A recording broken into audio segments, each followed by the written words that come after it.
सन्दकपुरमा कुहिरो dam उनको कास घारी खान लाग्यो घाम सन्दकपुरमा कुहिरो ड्याम उनको कास घारी चारैतिर देख्छु म महिमा परमेश्वरको रानी र पारी प्रकृतिले पनि उद्धार पाउनेछ जब पुत्र फर्की आउनेछ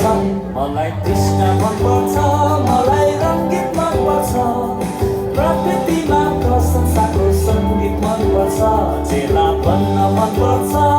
बनाउन मनपर्छ येशूको वचन सुनाउन मनपर्छ।